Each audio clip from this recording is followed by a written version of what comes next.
సమయం వచ్చింది. New year కి ముందే ఇది నువ్వు తెలుసుకోవాలి. న్యూ ఇయర్ కి గుడికి వెళ్ళాలి అనుకుంటున్నావా?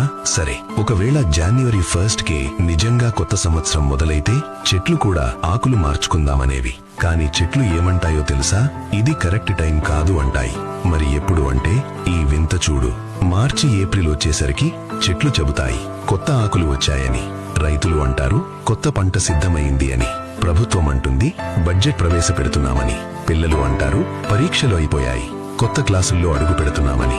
What a coincidence! ఇవన్నీ ఒకేసారి యాదృచ్ఛికంగా జరుగుతాయా? అంటే ఇదే ప్రకృతికి కొత్త సంవత్సరం, అసలైన న్యూ ఇయర్. అందుకే మన పూర్వీకులు చెప్పారు, ఎక్కడ జీవితం మారుతుందో అదే నిజమైన కొత్త సంవత్సరం. అదే హిందూ నూతన సంవత్సరం. మనకు ఉగాది. మనం జరుపుకునేదే అసలైన న్యూ ఇయర్. మీకు ఇప్పటికైనా అర్థమైందా? చూసి వదిలేస్తావా? లేక అందరికీ తెలిసేలా షేర్ చేస్తావా?